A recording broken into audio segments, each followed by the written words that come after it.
At this point, I would like to yield the floor to Senator Alan Cayetano for his opening statement. Thank you, Mr. Chairman. Magandang umaga po sa atin lahat. Meron pong biblical principle eh. Kung anong ating itatanim, siya din ang ating aanihin. And many Filipinos admire Singapore and Japan when it comes to public order.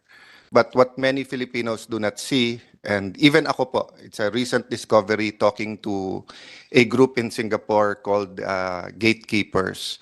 Ang sinabi nila, from the founding fathers nila, Prime Minister Lee Kuan Yew, ang in-emphasize nila, integrity.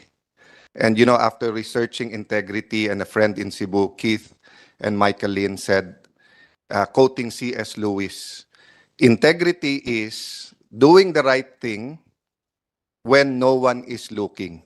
Ulitin ko lang po or Tagalogin na natin, di ba? Gawin yung tama kahit wala pong tumitingin, no?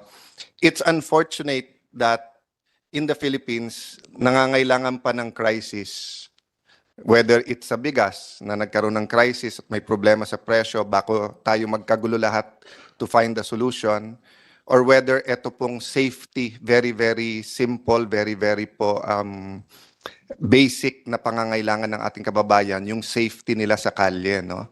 In fact, Mr. Chairman, dito sa Senate, we did our job.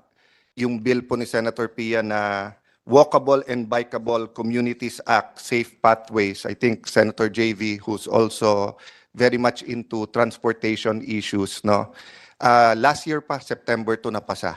So hopefully this crisis, Attorney Fortun, will lead to some good, and ako'y nakikiusap sa House of Representatives na tignan natin to at baka pwedeng isama din to sa legislative agenda ng ating Pangulo, because nga safety is the major issue of our parents, di ba? When Senator Bato was Chief PNP, yun lang ang order ni Presidente sa kanya, make communities safe, and that's why he's in the Senate, di ba? Street safe. Make the streets safe. Kaya pati yung clearing ng mga sidewalks with the DILG, no?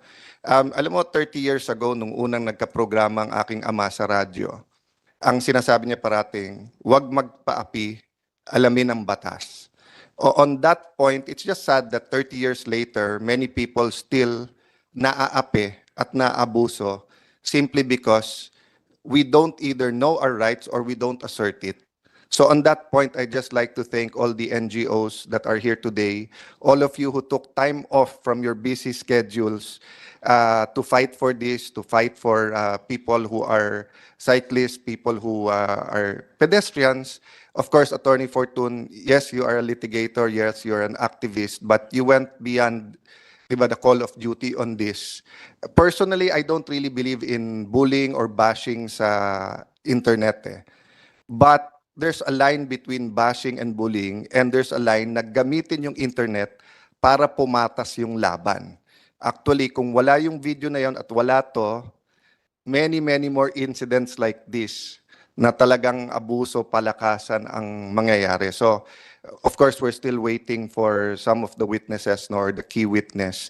But I'll stop there and just hope, no, that this hearing and the many hearings na ginagawa ng ating masipag na chairperson, more popularly known as Bato, no, or to the senior citizens, mas kilala siyang Mr. Clean.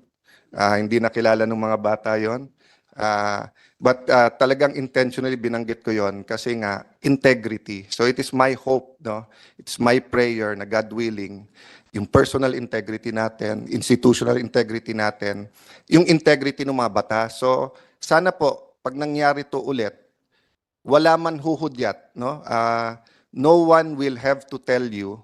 Automatically mapapanood namin sa TV, sa news, ang LTO sinasabi, iimbestigahan namin yung lisensya nito. Bakit siya pumasok sa biking lane, bakit siya lumabas sa gitna ng kotse.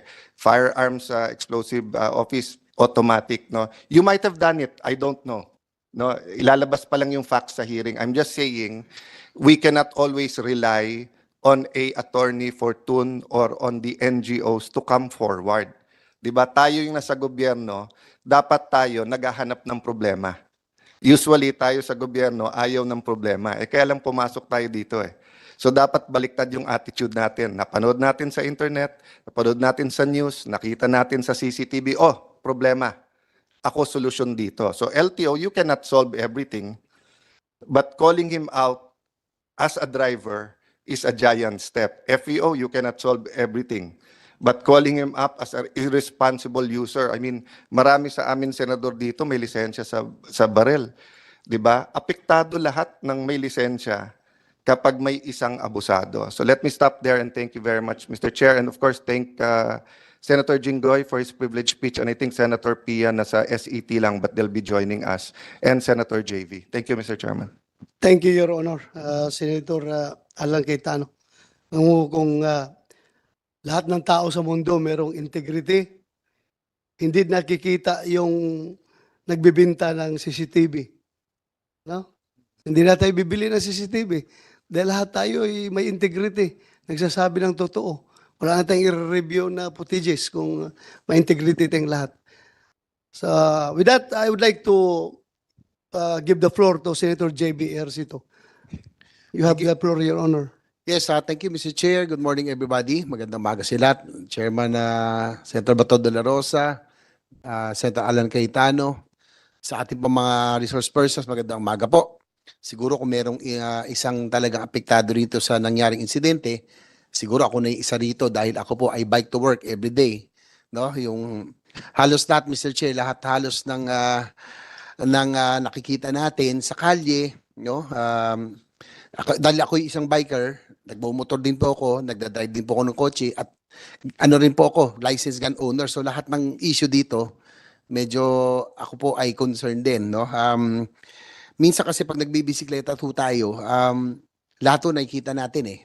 Dapat po talaga dito, Mr. Chair, sabi ko nga, riding in the metropolis or driving in the metropolis needs patience. No? Talagang iba talaga dito.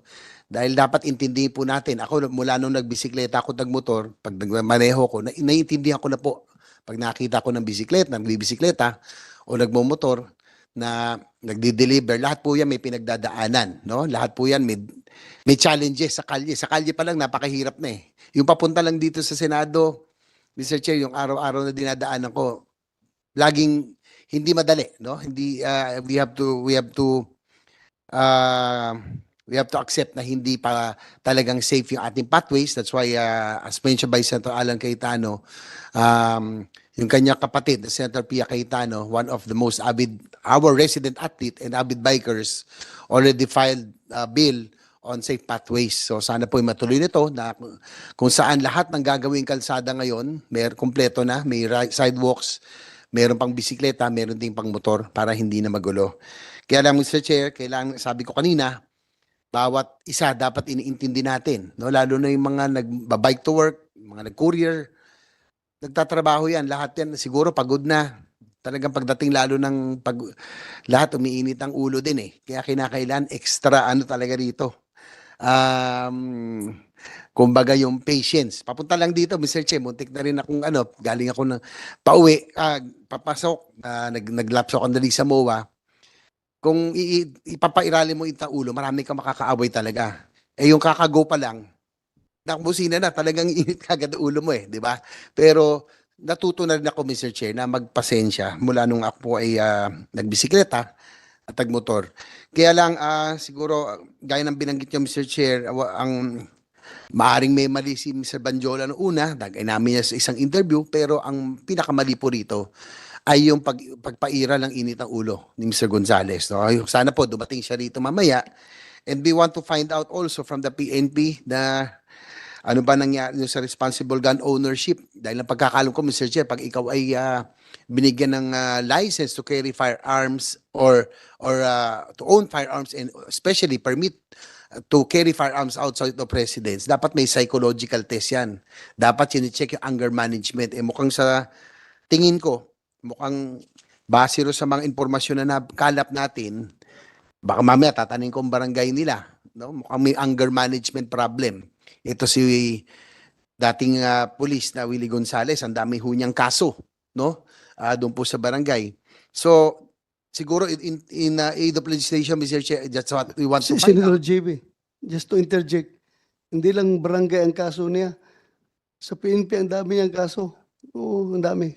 Well, Yun na nga po, yan ang tatanungin na sa PNP, bakit ho nakakuha pa siya in spite of the cases. I understand he's a dismissed police officer, nakakuha pa rin pa siya ng PTC, ganong meron na siyang anger management. And sa mga kaso, Mr. Chair, parang yun ang problema niya no? Panay problema sa barangay, no? So that's what we would want to find out in aid of legislation. As a biker myself, as a rider, motorcycle enthusiast, and as a motorist himself, myself.